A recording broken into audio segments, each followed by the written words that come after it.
Hello friends, எல்லோருக்கும் வணக்கம். Welcome to young investor channel. Actually markets பார்த்துருப்பீங்க. ஸோ மார்க்கெட் ஒரு நெகட்டிவ் ட்ரெண்டில் தான் இன்னைக்கு க்ளோஸ் ஆயிருக்குது. ஸோ இந்த வாரத்தில் கடைசி நாள் வந்து நெகட்டிவ் ட்ரெண்டில் தான் க்ளோஸ் ஆயிருக்கு. நிஃப்டி 50 124 பாயிண்ட்ஸ் நெகட்டிவ், 26,068 பாயிண்ட்ஸில் க்ளோஸ் ஆயிருக்கு. சென்செக்ஸ் 400 பாயிண்ட்ஸ் விழுந்துருந்துச்சு, 85,231 பாயிண்ட்ஸில் க்ளோஸ் ஆயிருக்கு. நிஃப்டி பேங்க் 58,867 பாயிண்ட்ஸில் க்ளோஸ் ஆயிருக்கு, 480 points negative. Nifty IT 157 points விழுந்திருக்கு, 36,885 பாயிண்ட்ஸில் க்ளோஸ் ஆயிருக்கு. ஸ்மால் கேப் 683 பாயிண்ட்ஸ் விழுந்திருக்கு, 52,011 பாயிண்ட்ஸில் க்ளோஸ் ஆயிருக்கு. இது போக FIS/DS டேட்டா, FIS 1,766 கோடிக்கு நெட் செல்லர்ஸாக இருந்திருக்காங்க. டிஎஸ் பார்க்கும்போது 3,161 கோடிக்கு நெட் பையர்ஸாக இருந்திருக்காங்க. ஸோ இது வந்து லாஸ்ட் மார்க்கெட் அப்டேட்ஸு. ஃபஸ்ட்டு பார்க்கும்போது கோட்டக் மஹிந்திரா பேங்க் இன்றைக்கி மார்க்கெட்டில் ஒரு ஃப்ளாட் நெகட்டிவில் க்ளோஸ் ஆச்சு. ஸோ நான் சொல்லியிருந்தேன் இன்றைக்கி அவங்க அந்த ஸ்ப்ளிட்டுக்கான டேட்டு 1:5 அந்த ரேஷியோவில் பார்த்தீங்கன்னா ஸ்டாக் ஸ்பிளிட் அனௌன்ஸ்மெண்ட் பண்ணியிருக்கிறாங்க. 1:5 அந்த ரேஷியோவில் ஸ்டாக் ஸ்பிளிட் அனௌன்ஸ்மெண்ட் பண்ணியிருக்கிறாங்க. பட் ரெக்கார்ட் டேட் எதுவுமே அவங்க மென்ஷன் பண்ணலை. ஸோ ரெக்கார்ட் டேட் பார்த்தீங்கன்னா வந்தோன்னு அப்டேட் பண்ணுறேன். ஸோ இப்போதைக்கு ரேஷியோ பார்க்கும்போது 1:5 அந்த ரேஷியோவில் கோட்டக் மஹிந்திரா பேங்கோட ஷேர் ப்ரைஸ் ஸ்ப்ளிட் ஆகும். நெக்ஸ்ட்டு பார்க்கும்போது டைட்டனோட ஷேர் ப்ரைஸ் இன்றைக்கி கொஞ்சம் மேலே போயிருக்குது. கிட்டத்தட்ட ஒரு 2% மேலே போயிருக்கு. 3,904 வரைக்கும் போயிருக்குது. ஸோ ஆக்சுவலி இந்த ஸ்டாக் வந்து பார்க்கும்போது ஒரு 17.4% பார்த்தீங்கன்னா ரேலி ஆயிருக்குன்னு சொல்கிறாங்க. அது இல்லாமல் 3,956 அப்படிங்கிற ஒரு ரெக்கார்ட் ஹையும் டச் பண்ணியிருக்கு. மார்க்கெட் கேப்லேஷன் 51,212 கோடி இன்க்ரீஸ் ஆகி 3.46 lakh crore இருக்குது அப்படின்னு சொல்லியிருக்கிறாங்க டைட்டனுக்கு. ஸோ டைட்டன் இந்த ரேஞ்சை அட்டைன் பண்ணியிருக்கு. பட் இது ரொம்ப எக்ஸ்பென்சிவ் டைட்டன், நம்மளாலலாம் இப்போதைக்கு கிட்ட போக முடியாது. நாட்கோ ஃபார்மாக்கு மணாலி ஆக்டிவ் ஃபார்மசூட்டிக்கல் இன்கிரீடியன்ட் யூனிட்டில் குறிப்பாட்டு நாட்கோ ஃபார்மாவோட சென்னை மேனுஃபேக்சரிங் ஃபெசிலிட்டி இருக்குது மணாலியில். அங்கே பார்த்தீங்கன்னா USFDA இன்ஸ்பெக்ஷன் பண்ணியிருக்கிறாங்க. அதில் 7 அப்சர்வேஷன் இஷ்யூ பண்ணியிருக்கிறாங்க. ஃபார்ம் 483ல் 7 அப்சர்வேஷன் வந்து இஷ்யூ பண்ணிக்கிறதாட்ட அப்டேட் கொடுத்துருக்காங்க USFDA. இது வந்து நாட்கோ ஃபார்மாக்கு ஒரு நெகட்டிவ் அப்டேட்டு. ஸோ இன்னைக்கு மார்க்கெட்டில் நாட்கோ ஃபார்மாவும் ஒரு ஃப்ளாட் நெகட்டிவ் ட்ரெண்டில் தான் இருந்துச்சு. நாட்கோ ஃபார்மா, அதாவது ஃபார்மா செக்டரில் பார்த்தீங்கன்னா நான் ஃபோக்கஸ் பண்ணுறது நாட்கோவும் ரெட்டிஸும் தான் இப்போதைக்கு. ஜைடஸ் கொஞ்சம் இறங்கிச்சுன்னா ஜைடஸ்லேயும் கொஞ்சம் ஃபோக்கஸ் பண்ணுவேன். ஸோ இது வந்து நாட்கோ ஃபார்மா பொறுத்த வரைக்கும் ஒரு நெகட்டிவ் அப்டேட்டு. டாடா பவர் 1,572 கோடி டார்ஜிலிங் ஹைட்ரோ ப்ராஜெக்ட்ஸ் இதில் வந்து இன்வெஸ்ட்மெண்ட் பண்ண போகிறதாட்டு சொல்லியிருக்காங்க. டாடா பவர் வந்து ட்ரக் கிரீன் பவர் கார்பரேஷன் அவங்களோட அந்த கமர்ஷியல் அக்ரிமெண்ட் போட்டிருக்காங்க. இந்த டார்ஜிலிங் ஹைட்ரோ எலக்ட்ரிக் பவர் ப்ராஜெக்ட்டுக்கு பூட்டானில் 1,125 மெகாவாட் இந்த இன்வெஸ்ட்மெண்ட்டில், அதாவது இந்த ப்ராஜெக்டில் டாடா பவர் வந்து 40% ஹோல்ட் பண்ணுவாங்க. ரிமைனிங் பார்த்தீங்கன்னா அவங்க ஹோல்ட் பண்ணுவாங்களா இருக்கும். கிட்டத்தட்ட இதோட வேல்யூ பார்க்கும்போது டாடா பவர் இன்வெஸ்ட்மெண்ட் பண்ணுறது 1,572 கோடி. ப்ராஜெக்டோட காஸ்ட்டு 13,100 கோடி. இது வந்து 2031 கம்ப்ளீட் ஆகும்னு சொல்கிறாங்க. இது டாடா பவர் கொடுத்த அப்டேட்டு. நெக்ஸ்ட் இண்டிகோ கொடுத்த அப்டேட்டு. ஆக்சுவலி போர்டு வந்து ஒரு $820 மில்லியன் அவங்களோட சப்சிடரியில் இன்வெஸ்ட்மெண்ட் பண்ணுறதுக்கு அப்ரூவல் கொடுத்துருக்காங்க. ஸோ எதுக்குன்னு பார்க்கும்போது ஏர்கிராஃப்ட் அக்யூசிஷனுக்கு தான் 7,720 கோடி அவங்களோட ஹோலி ஓன் சப்சிடரியாக இருக்கிற InterGlobe aviation financial service limited அதில் இன்வெஸ்ட்மெண்ட் பண்ணுறாங்க. இது எதுக்குன்னு பார்க்கும்போது ஏர்கிராஃப்ட் அக்யூசிஷனுக்கு அப்படின்னு சொல்லி மென்ஷன் பண்ணியிருக்கிறாங்க. ஸோ இது வந்து இண்டிகோ கொடுத்த அப்டேட்டு. செபி வந்து இந்த டிஜிட்டல் கோல்டுக்கான கிளாரிஃபிகேஷனை கொடுத்துருந்தாங்க. ஸோ டிஜிட்டல் கோல்டுக்கும் எங்களுக்கும் எந்த சம்மந்தம் இல்லை அப்படின்னு சொல்லியிருந்தாங்க. இப்போது ஒரு நியூ ரெகுலேஷன் சொல்லியிருக்காங்க. என்னென்னா புதுசாட்டு நிறைய பேருக்கு என்னென்னா இவங்க செபி வந்து புதுசாக ஏதாவது ரெகுலேஷன் இந்த டிஜிட்டல் கோல்டு சம்மந்தமாட்டு கொண்டு வருவாங்களா அப்படின்னு சொல்லிலாம் டவுட் இருந்துச்சு. அது இல்லாமல் நிறைய பேர் வந்து டிஜிட்டல் கோல்டில் இருந்து கோல்டு ETFக்கு சேஞ்ச் ஆகிட்டு இருக்காங்க. அது மாதிரிலாம் நியூஸ் இருந்துச்சு. பட் செபி தரப்புலேருந்து என்ன புதுசாட்டு எந்த ரெகுலேஷனுமே டிராஃப்ட் பண்ணல அப்படின்னு சொல்லி அப்டேட் கொடுத்துருக்காங்க. அஸ் ஆஃப் November 21 படி இது வந்து டிஜிட்டல் கோல்டை பொறுத்த வரைக்கும் அப்டேட்டு. IDBI பேங்கை பற்றி டிஸ்கஸ் பண்ணியிருந்தோம். கோட்டக் மஹிந்திரா பேங்க் இதை வாங்க போகிறாங்க அப்படின்னு சொல்லி டிஸ்கஸ் பண்ணியிருந்தோம். ஸ்டில் பார்க்கும்போது கோட்டக் மஹிந்திரா பேங்க் தான் ஃப்ரண்ட் ரன்னராக இருக்கிறாங்க. இந்த ரேஸில் யாரெல்லாம் இருக்கிறாங்கன்னு பார்க்கும்போது ஃபேர்ஃபேக்ஸ், ஓக்ட்ரி கேபிட்டல் இவங்களும் அந்த ரேஸில் இருக்கிறதாட்ட அப்டேட் கொடுத்துருக்காங்க IDBI பேங்க் அக்யூசிஷன் பண்ணதில். ஸோ இது வந்து கோட்டக் மஹிந்திரா பேங்கை பொறுத்த வரைக்கும் அப்டேட்டு. நெக்ஸ்ட்டு பார்க்கும்போது 24 carat purity gold $4,065 per ounce அந்த ரேஞ்சில் இருக்குது அப்படின்னு சொல்லியிருக்கிறாங்க. கோல்டும் பார்த்தீங்கன்னா அப்பப்போ விழுது மேலே போகுது, அந்த ட்ரெண்ட் தான் ஃபாலோ பண்ணுது கோல்டு. பெருசாக ஒன்றும் கிராஷ் ஆன மாதிரி இல்லை. ரீசெண்ட்லி ஒரு 10% ஏதோ கிராஷ் ஆச்சுன்னு நினைக்கிறேன். அதுக்கப்புறம் பெருசாக ஒன்றும் கோல்டுலலாம் மூவ்மெண்ட்ஸ் இருந்த மாதிரி தெரியல. ஸோ இது வந்து கோல்டை பொறுத்த வரைக்கும் update. ICICI prudential asset management company செபியோட அப்ரூவல் கிட்ட வந்துட்டு அப்படின்னு சொல்லியிருக்கிறாங்க. ஏன்னா அவங்க $1.1 பில்லியன் ஒர்த் ஆஃப் IPO வந்து வரப்போகிறதாட்டு சொல்லியிருக்காங்க. விரைவில் செபியோட அப்ரூவல் கிடைக்கும் அப்படின்னு சொல்லி அப்டேட் கொடுத்துருக்காங்க. GE aerospace recently HAL Hindustan aeronautics limited கூட ஒரு பார்ட்னர்ஷிப் போட்டிருந்தாங்க அந்த ஃபைட்டர் ஜெட் வந்து தயாரிக்கிறதுக்கு. இவங்க இப்போ என்ன சொல்லியிருக்காங்கன்னா, நாங்கள் $14 மில்லியன் அவங்களோட புனேயில் இருக்கிற மேனுஃபேக்சரிங் ஃபெசிலிட்டியில் இன்வெஸ்ட்மெண்ட் பண்ண போகிறோம் அப்படின்னு சொல்லி அப்டேட் கொடுத்துருக்காங்க. $14 மில்லியன் நாங்கள் இன்வெஸ்ட்மெண்ட் பண்ணுவோம்னு சொல்லி.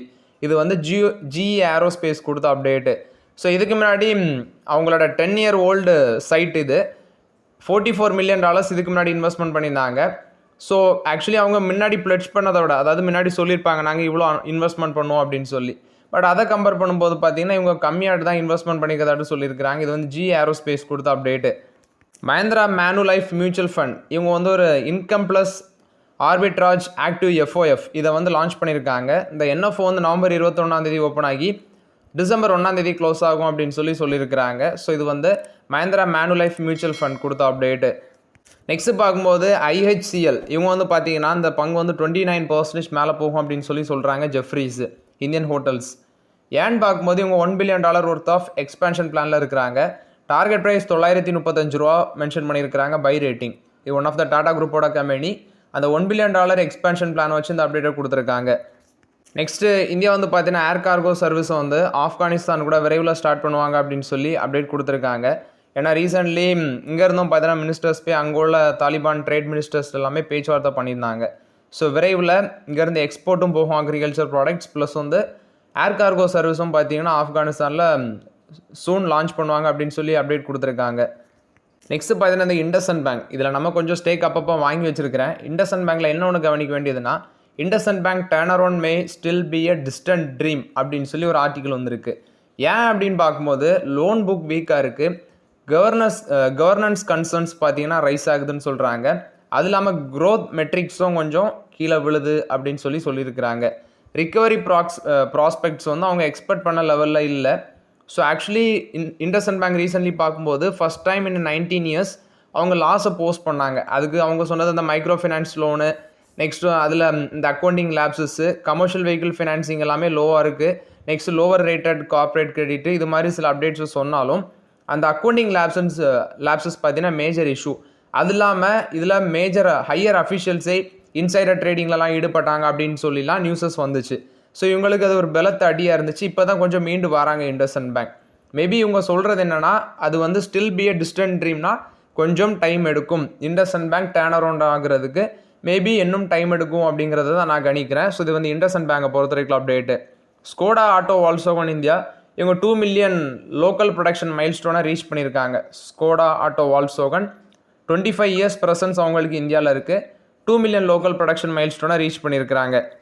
ரயில் Vikas Nigam limited 181 crore worth of railway contract win பண்ணியிருக்காங்க. Northern railway projects 184 kilometre section கெப்பாசிட்டியில் வருது. 24 monthsல அந்த ப்ராஜெக்ட் கம்ப்ளீட் பண்ணணும். இது ரயில் விகாஸ் நிகம் லிமிடெட் கொடுத்த update. Next Mahindra and Mahindra கொடுத்த அப்டேட். இதோட எக்ஸிக்யூட்டிவ் டைரக்டராக இருக்கிற ராஜேஷ் ஜுஜுரிக்கார் அப்படிங்கிற ஒருத்தர் என்ன சொல்கிறாருன்னா, எலக்ட்ரிக் வெஹிக்கிள் ப்ரோக்ராமில் நாங்கள் நெக்ஸ்ட் வீக்கில் வந்து பார்த்தீங்கன்னா 2 நியூ எலக்ட்ரிக் வெஹிக்கிள்ஸ் நெக்ஸ்ட் வீக்கில் வந்து அவங்க லான்ச் பண்ண இருக்கிறாங்க. நவம்பர் 26 to 27 இந்த டைமில். கிட்டத்தட்ட ஜான்வரியிலேருந்து பார்க்கும்போது அவங்களோட plan monthly sales 4,000 to 5,000 unit இருக்கும் அப்படின்னு சொல்கிறாங்க அந்த புதுசாக லான்ச் பண்ணுற காரு. ஸோ நெக்ஸ்ட் வீக்கில் வந்து 2 புதிய கார் எலக்ட்ரிக் வெஹிக்கிள்ஸில் லான்ச் பண்ணுறாங்க. இது மஹேந்திரா அண்ட் மஹேந்திரா கொடுத்த update. NBCC 45 crore worth of contract ஜார்க்கண்டில் வின் பண்ணியிருக்கிறாங்க. ஃப்ரம் கனரா பேங்கில் ரீஜனல் ஆஃபீஸ் ராஞ்சி அது சம்மந்தமாட்டு வின் பண்ணியிருக்கிறாங்க. ஸோ இது வந்து NBCCக்கு ஒரு பாசிட்டிவ் அப்டேட்டாக இருக்குது.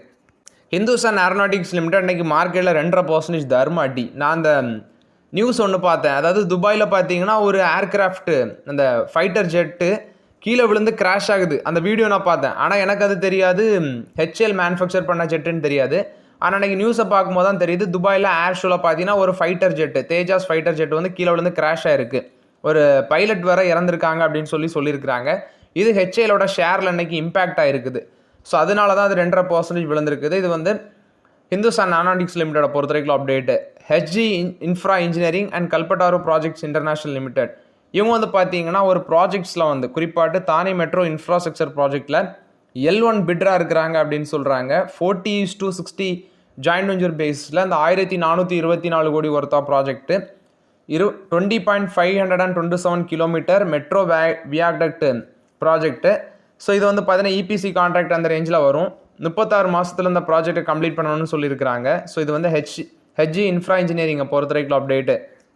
Axis bank 5,000 crores of worth of long term NCDs non convertible debentures 5,000 கோடி இது மூலமாக ரைஸ் பண்ண போகிறதாட்டு சொல்லியிருக்கிறாங்க. இது ப்ரைவேட் பிளேஸ்மெண்ட் பேசிஸில். பேஸ் சைஸ் வந்து 2,000 கோடி, ஆப்ஷனல் வந்து 3,000 கோடி வந்து பார்த்தீங்கன்னா க்ரீன் ஷோ ஆப்ஷன் மூலமாக ரைஸ் பண்ணுறாங்க. ஸோ இது வந்து ஆக்சிஸ் பேங்க் கொடுத்த ஒரு positive update.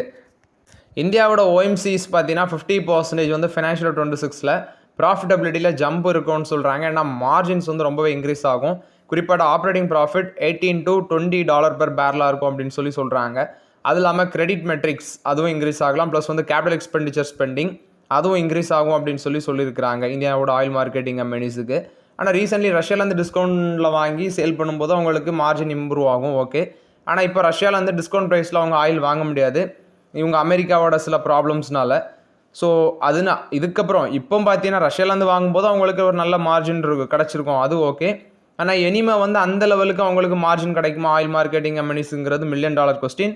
At the same time LPG சேல்ஸ்லேயும் அவங்களுக்கு பார்த்தீங்கன்னா இப்போ கம்மி ரேட்டில் மக்கள்கிட்ட விற்கிறதுனால அதுலேயும் லாஸ் இருக்குது. அதுவும் கவர்மெண்ட் தான் வந்து சப்சிடி கொடுத்து அதை கிளியர் பண்ண வேண்டி இருக்குது. ஸோ இது என்ன மாதிரி நடக்குங்கிறது ஒருத்தர் தான் பார்க்கணும். பட் ப்ரோக்கரேஜஸ் ஃபார்ம்ஸ் வந்து இந்த மாதிரி அப்டேட்டை கொடுத்துருக்காங்க. ஸோ ஓகே ஃப்ரெண்ட்ஸ், ஆக்சுவலி இந்த வீடியோவில் சில இம்பார்ட்டன்ட் அப்டேட்ஸ் எல்லாமே டிஸ்கஸ் பண்ணோம். அந்த வீடியோ உங்களுக்கு பயனுள்ளதாக இருந்துச்சுன்னா லைக் பண்ணுங்கள், சப்ஸ்கிரைப் பண்ணுங்கள், கமெண்ட் பண்ணுங்கள். Okay friends, thank you.